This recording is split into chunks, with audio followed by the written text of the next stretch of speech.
اینجا در سوالهای دیگری که در پیش من هست، یک برادر از ما سوال کردند که آیا همین تسبیح گردانیدن، این تسبیح داریم در دستمون 33 دانه ها، بعضی هاش 100 دانه ها، آیا همین مقصد تسبیح گردانی از ای پیامبر ثابت شده یا نه؟ برادرای عزیز، همین یک کتاب در دست من هست، انا از دیدگاه اهل سنت مخصوص درباره همین تسبیح که اینا که عبارت بگیم ای چند صحیفه 88 صحیفه درباره تسبیح صحبت میکنن، تمام قول علما را میارن. ولی بعضی بچه‌ها برای ممکنی سوالش همین باشه که بعضی ها میگن که انا همین تسبیح گردانی خلاف سنت، یعنی بدعت. برای این ممکن است همین کتابچه اگر شما یافته توانین برادر عزیز 88 صحیفه است، تمامش با حدیث و با دلیل ها مقصد. این فارسی است، در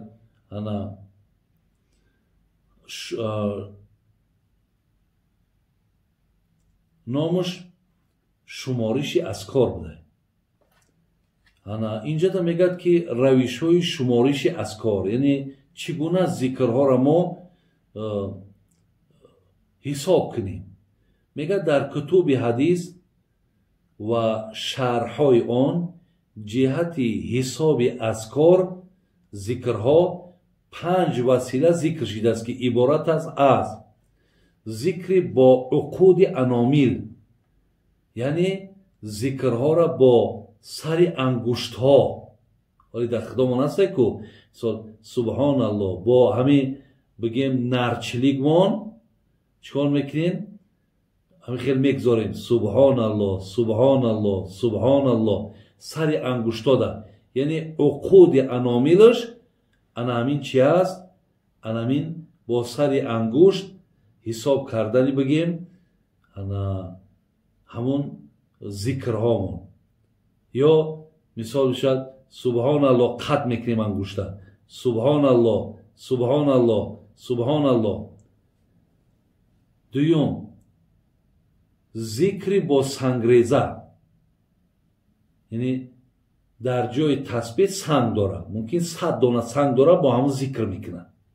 این هم مثل که همین تسبیح ها حاضر هست، وقتش در مثال بود با در خلطچه سنگ بود، با سنگ مثلا 100 دانه برای مثال ذکرهای سحر بگه مثال گفت 100 بار لا اله الا الله گفتن در کار، همون سنگ گرفتن ماندن میگیرن. ایشم خب طریق دیگرش که با این هم درسته. دیگرش ذکر با هسته خرما، یعنی ذکرهایی که با دانه خرما، وقتش در دانه خرما قطعی مردم ذکر میکرد اصحاب پیامبر. دیگر ذکر با گره نخ، گره نخش رشته، همینطور رشته را دراز میکردن گره میبستن که توبه میکنن، گره گره گره گره که از همین گره حضرت امام ابو هریره داشت 1000 تا گره داشت. ولی در ممکن اینجا اگر من از فرصت شما میخونم با رشته گره زدگی هم میشود که همون ذکرهاتو نکنین. پنجم ذکر با دانه های تسبیح، وقت شده اشک مریم میگفتن، یعنی همون دانه های تسبیح در خودمون هست، اینجا در میروید درختش هست، انا با همون دانه ها هم ذکر کردن. یعنی 5 نوعی برادرای عزیز طریق ذکر کردن با 5 طریق اجازت بده. بین با سر انگشتان، 2 با سنگریزه، 3 با دانه خرما، 4 با گیره هایی که در رشته میکنیم، 5 با دانه های خودی تسبیح. 5 نوعی بگیم همین ها هست. اکو اینجا در حدیثاش اینا آمدگی امام ترمذی در باب دعا حدیث 3486، نسائی 1348، ابو داود 1502، ابن ماجه 926. مقصد آورده همه حدیث ها را که پیامبر را میگه حضرت عبدالله ابن عمر، بچه حضرت عمر میگه که رأیت النبی، ببین دیگه من خیلی عبارای ما عربیش نخونم، میگه دیدم که تعداد تسبیح ها را با گیره انگشتان دستش میشمرد. یعنی پیامبر با همون انگشتایی که من گفتم 40، همین خلقتی میگه پیامبر من مقصد همین کار انجام میداد. انا در اینجا میگه در کتاب سراج المنیر شرح جامع الصغیر جناب عزیزی نوشته است که معنای حدیث این است که تسبیحات را با انگشتان حساب میکرد تا برای او گواهی بدهند، زیرا که انگشتان با سخن در آورده بازخواست میشوند. یعنی میگه مقصد اینه که وقتی شما با اینها سبحان الله سبحان الله سبحان الله میگین، همینا هم روز قیامت شاهدی میتن که همه بنده یعنی با ذکر مشغول بود. میگه این خوبیش در همیه. انا که خب این یک روایت فعلی پیغمبر، یعنی با فعلش میکرد. انا که روایت های با قولی، این روایت های فعلی بود با فعلش میکرد، یعنی با دستش انجام داد و با سخنش چی میگفت. اینجا حدیث دیگری که من میخوانم اینا جناب با همون ترمذی آورده، ابو داود آورده، مسند امام احمد حنبل آورده، ابن حبان آورده، مصنف ابن ابی شیبه آورده، ابن ماجه آورده، خب جناب طبرانی آورده، مستدرک امام حاکم آورده. این همین قدری آورده. تخریج حدیث ها در زیر این کتاب است. میگد که بیاد همون چیزاش خونیم. انا میگد که صحابه پیامبر یوسیره میگد این بنت یاسیر بود. چی میگد؟ میگد که زنایی که میگه از مکه به مدینه هجرت کردن میگویند که پیامبر برای ما فرمان داد که برای شما باد ای جماعت زنان تسبیح سبحان الله گفتن. یعنی میگه ما را گفت که شما تسبیح بگین سبحان الله بگین، زنایی که ای مکه که مدینه هجرت کردن، و تهلیل لا اله الا الله بگین، و تقدیس سبحان الله ملیک القدوس سبوح قدوس رب الملائکه و روح گفتن یا با آنچه در معنای اوست، و با سر انگشتان گره بیاندازید. یعنی تعداد این ذکرها را با گره انگشتان بشمارید، زیرا که به درستی انگشتان و یا سر آنها در روز قیامت از آنچه انجام داده اید پرسیده می شوند و گویا گردانیده می شوند، چنانه که تمام اعضا به سخن در آورده می شوند و به هر یک کاری نیک و بد ما اونها شاهدی می دهند. پیامبرمون زنها را گفت که همین شما تسبیح بگین، تحلیل بگین، تقدیس کنین، بین همین کلمه را بگین و اینها مقصد هر یک عضوهای شما، زبانی تو، لبهای تو، انگشتای تو شاهدی میتونن که همین بنده در دنیا با ذکر مشغول بود. هم بینین اینجا ده هم فضیلت ذکر میروه، هم زنها را هم با شماریدنی با انگشتاشون پیامبر اجازت داد. دیگر برادران عزیز، انا که اینجا ده ذکر سنگریزه قطعی گفتین، سنگها قطعی در مردم تاجیک ما با سنگریزه بیشتر میکنن. اینجا ده آورده است که همون امام ابو داود در سنن خیش میگه باب را در این عنوان انا که باب تسبیح با سنگریزه باب داره میگه. در سنن ابو داود مخصوص با سنگریزه ذکر کردن در باب مخصوص میگه. اینجا در حدیث ها آورده برادر عزیز، حدیث خیلی طولانیه. همین هم با امام ترمذی و با همون مستدرک امام حاکم و جناب ذهبی و خلاص بسیاری از محدثین آوردن. از سعد ابن ابی وقاص میگد که вай бо он ҳазрат назди зане рафтанд, бо паямбармон пеши як зан рафтанд мегӯяд. ва пеши он зан ҳастаҳои хурмо ё сангреза буд. шаки ровия мегӯям, ҷа ровӣ шаки кардаги аст, ё мега донаи хурмо буд пеши ам занакда, ё сангреза буд мега. ва бо он тасбеҳ мегуфт. ӯ зан ҳам воқеъ тасбеҳ мегуфтааст.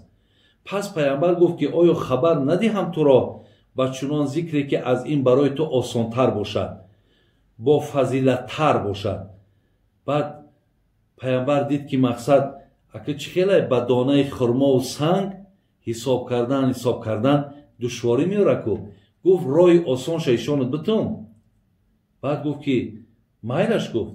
гуфт бугӯ ки субҳаналлоҳи адада мо халақа фи само ва субҳаналлоҳи адада мо халақа фил арз ва субҳаналлоҳи адада мо байна золик.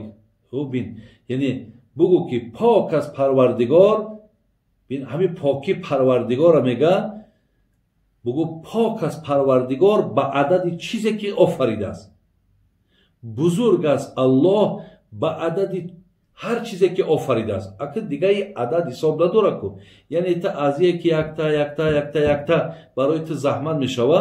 агар ин хел бугӯй, мисол бугӯй аллоҳ бузург аст бо адади тамоми он чизе ки аллоҳ байни замину осмон офаридааст. инҷа дигар он чи офаридааст худо миллион ай.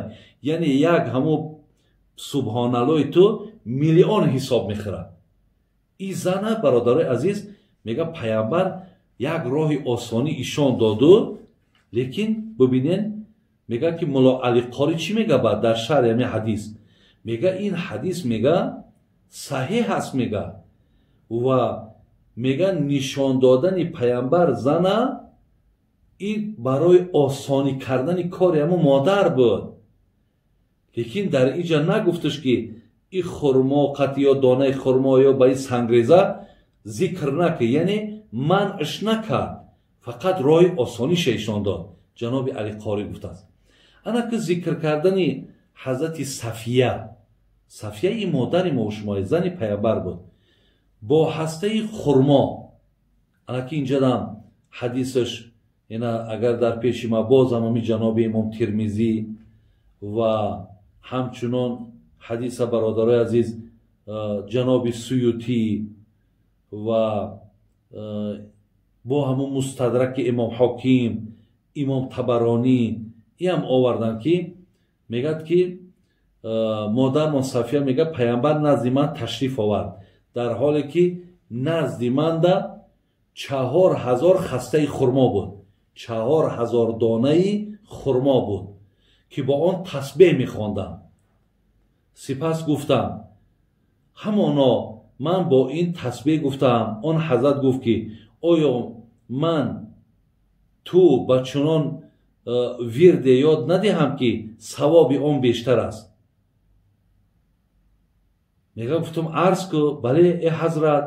гуфт субҳаналлоҳи адада халқӣ. о ранги ҳамун чӣ хеле ки ҳадис пеша гуфтем, яъне сафияра гуфт ки 4000 донаи хурмора модармон мегардонад. гуфт ки рай осонтаракша буфаҳмонумад. бугӯ ки пок аз парвардигор ба адади тамоми он чизе ки дар дунё халқ кардай. инҷа ҳам яъне ҳисоб кунед ки миллион чизое ки халқ кардааст, дар як андак гап худованд ба адади ҳамун савобот медиҳад. инҳо бародарои азиз далелҳое ҳастанд ки яъне бо тасбеҳ гирифтан мақсад ҷои гуноҳе надора. вақте ки бибинед дар ҳаёти паямбар худи паямбар ба ангуштош ҳисоб мекард, бо ба далелҳои қавлиш бигем ба феълиш ба даст мекард. ба қавлиш яъне ба гуфтанаш боз дидесем ки далолат мекардааст ки биген сангрезаҳоро мебинад, донаи хурморо мебинад, ман намекунам, намегаи бидъатай, намегаира накунед, балки инҳо мақсад иҷозат додагиянд. ва дигар ҳадис зикр кардани ҳазрати абу ҳурайра бо сангреза ё донаи хурмо. ابو هریره برادرای عزیز زیاده 5000 حدیث پیغمبر را روایت کرد. شما ببینید 4 سال با پیغمبر خدا یک جا بودن. این نمیدونست که مقصد با سنگ یا با دانه خرما یا که تسبیح گرفتن ممکن نیست که حضرت ببینید حدیث آورده است. حدیثی که همون در کتاب ابو داود آمدگی مصنف ابن ابی شیبه آمده میگد که در مدینه نزد ابو هریره مهمان شدم.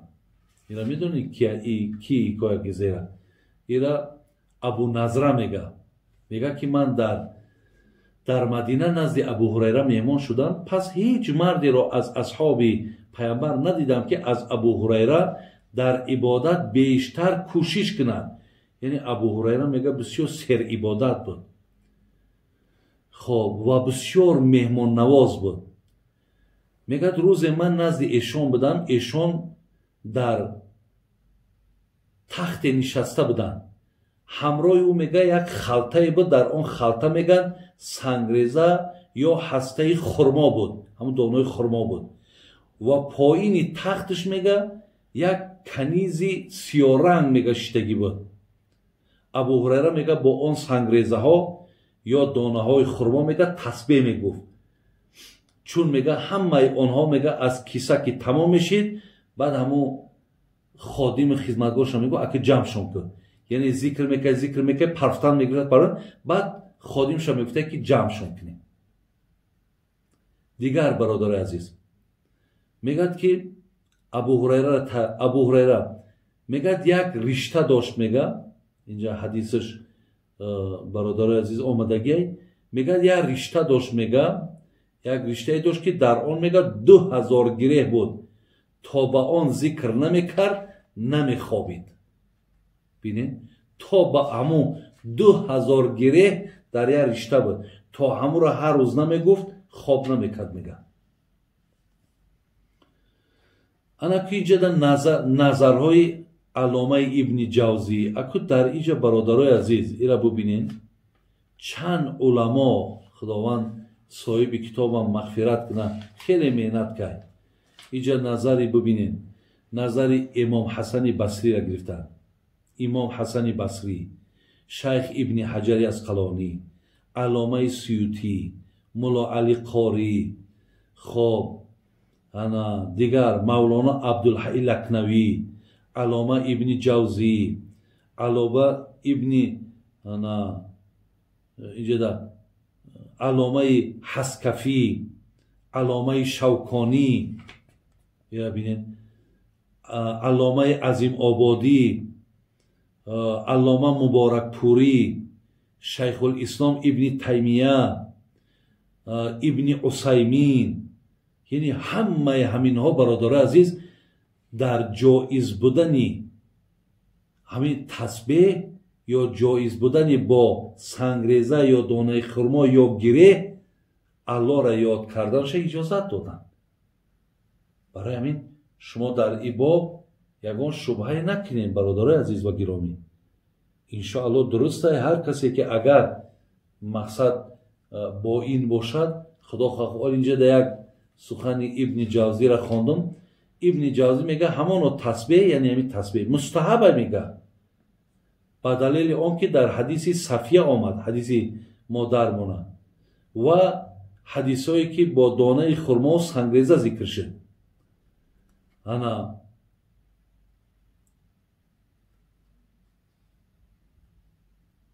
خلاص یعنی هر یک همین علما نظرهاشون گفتن، یعنی جایز است برادران عزیز و گرامی که شما به همون 5 نوعی که من برای شما اشاره کردم شما الله را ذکر کنین، خدا خواهد همش درسته. خوش به حالشون 2000 بار در یک روز ابو هریره الله را یاد میکنه. تصور کنین صفیه مادرمون دیدین 4000 بار 4000 دانه خرما در پیشش الله اکبر میگفت است. مادرای عزیز وقتاتون بیهوده نگذرانید، این مادرها را ببینید. از این تلی سریال هایی که مثال 2 ساعت و 3 ساعت دوام میکند که هیچ به دین ما، به ملت ما، به تربیه مردم تاجیک ما یگان وابستگی ندارند. نمی شود که در این وقتهای بیکاری شما مقصد الله را یاد کنین، ذکر کنین. مادر را ببینین 4000 دانه خرما که این خیلی شرایطی که امروز شما مادرها دارین یا نداشتن. گرسنه بودن، تشنه بودن، در خنکی خنک میخوردن، در گرمی گرم میشیدن، ولی بازم این با الله نزدیک بودن. برای این مادرای عزیز از صفیه پیروی کنیم. برادرای عزیز از ابو هریره پیروی کنیم. الله مهربان این توفیق بر همه ما و شما نصیب گردانه. آمین یا رب العالمین.